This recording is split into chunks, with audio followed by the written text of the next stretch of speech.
j'envoie mon messager. Il frayera un chemin devant moi. Il arrivera dans son temple à l'improviste, le Seigneur que vous cherchez.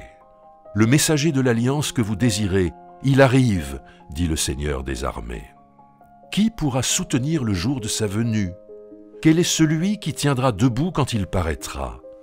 Car il est comme le feu du fondeur, comme la lessive des blanchisseurs. Il s'assiera, tel celui qui fond et purifie l'argent, pour purifier les fils de Lévi. Il les épurera comme on épure l'or et l'argent, et ils seront pour le Seigneur ceux qui apportent l'offrande selon la justice. Alors l'offrande de Juda et de Jérusalem sera douce au Seigneur, comme aux jours d'autrefois, comme aux années de jadis.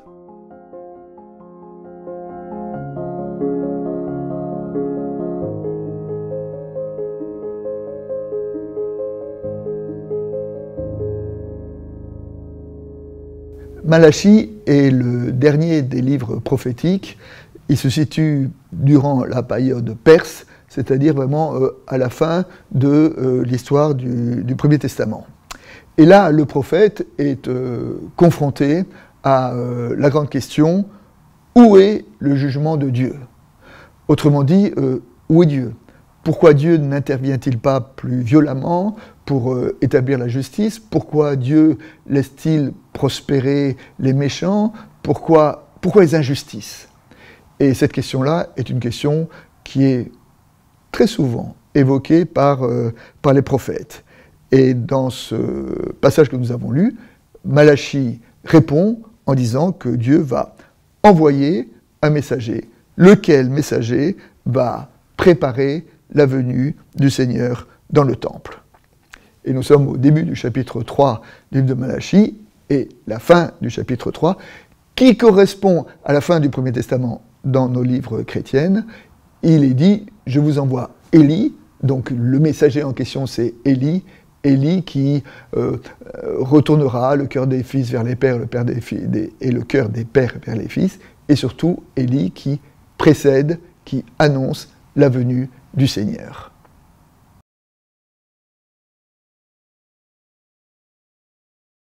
Le texte que nous avons lu donc nous annonce un messager. Et la fin du chapitre dit que ce messager est Élie, et on sait que cette attente d'Élie qui précède la venue du Seigneur sera reprise dans les évangiles, où dans les évangiles, il est souvent dit que Jean est Élie. C'est-à-dire que cette Élie a été, la venue d'Élie, ou l'attente d'Élie a été assumée, incarnée par Jean le baptiseur, qui était celui qui annonçait le jour du Seigneur. Mais le jour du Seigneur, à la différence de l'Évangile, et conformément à la prédication du baptiseur, le jour du Seigneur est évoqué ici dans le registre du jugement. C'est celui qui jugera les méchants, pour répondre à la question « Pourquoi Dieu n'intervient-il pas? Pourquoi Dieu ne juge-t-il pas ?» Dieu vient, et Dieu va juger les vivants, et il va rendre la justice aux justes. Et le texte nous dit qu'un peuple qui est en désarroi devant le retard de la venue de Dieu, et ce retard de Dieu, nous pouvons tous l'expérimenter à un moment ou à un autre de notre histoire, et à ce moment-là, Dieu répond que le Seigneur vient, que le temps de Dieu n'est pas celui de nos impatiences, mais que le plan de Dieu finit toujours par se réaliser. Et aujourd'hui, nous qui sommes plusieurs millénaires plus tard, nous savons bien que cette parole de Malachie, à propos de l'envoi du messager qui annonçait la venue du Seigneur, eh bien, elle a bien été réalisée dans les évangiles.